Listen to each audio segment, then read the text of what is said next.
If you've ever tried keto or low carb and felt tired, weak, or mentally foggy, you're not alone. Many people think the diet isn't working, but the real problem isn't the food, it's timing. Fat adaptation doesn't happen overnight. In this video, you'll learn exactly how long fat adaptation takes, what's happening inside your body during that time, and why most people quit right before the benefits appear. When carbohydrates are removed or significantly reduced in the diet, the body does not instantly become efficient at burning fat. Human metabolism is highly adaptable, but it is also conservative.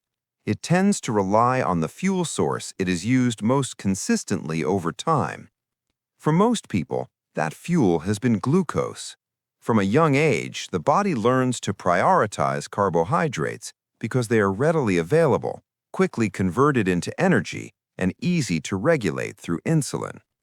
Over years or even decades, metabolic pathways, enzymes, and hormone responses become optimized for glucose-based energy production. When carbohydrate intake drops, glucose availability in the bloodstream declines. The body initially responds by tapping into stored glycogen, which is the storage form of glucose in the liver and muscles. Glycogen acts as a short-term energy buffer, allowing the body to maintain normal function for a limited time even without incoming carbohydrates. However, glycogen stores are finite and can be depleted within a few days, especially if activity levels are high.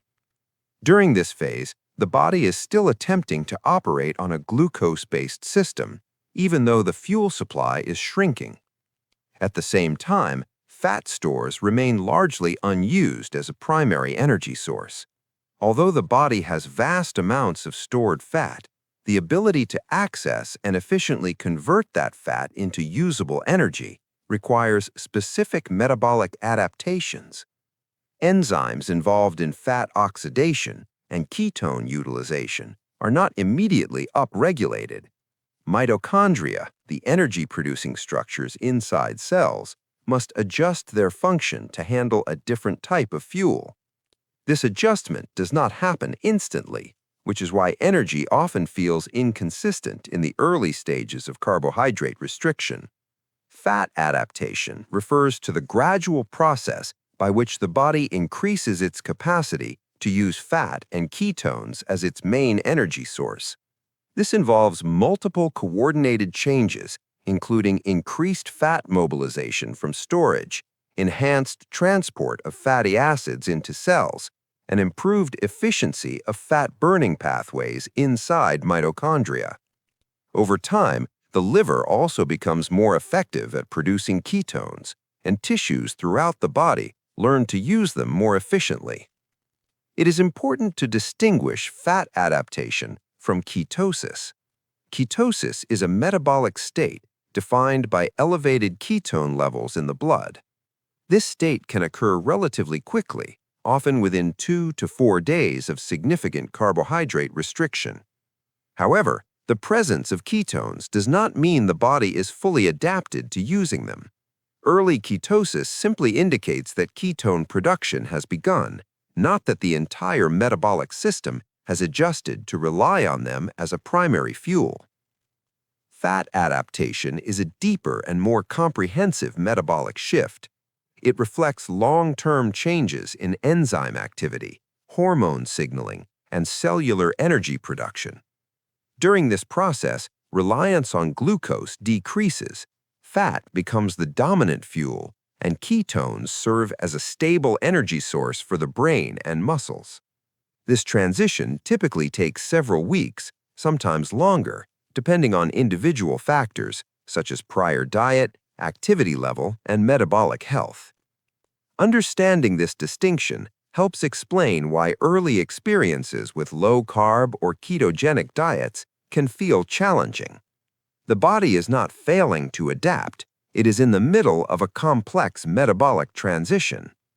Recognizing that fat adaptation takes time sets realistic expectations and provides context for the temporary discomfort many people experience during the early stages of carbohydrate restriction. During the first few days, your body burns through its stored glycogen. Glycogen is the stored form of glucose in your liver and muscles, and once it's depleted, your usual energy reserve is gone. At this stage, glucose availability drops sharply, but the fat-based energy system isn't ready yet. This creates an energy gap, which is why many people feel tired, weak, or lightheaded early on. As glycogen runs low, the liver begins producing ketones from fat. Ketone levels rise in the blood, but your muscles and brain are still inefficient at using them. This mismatch between fuel availability and fuel usage causes unstable energy, poor exercise performance, and mental fog. This phase is often called the keto flu, but it's simply a temporary inefficiency while the body learns a new fuel system. Over the next few weeks, deeper metabolic changes begin to take place.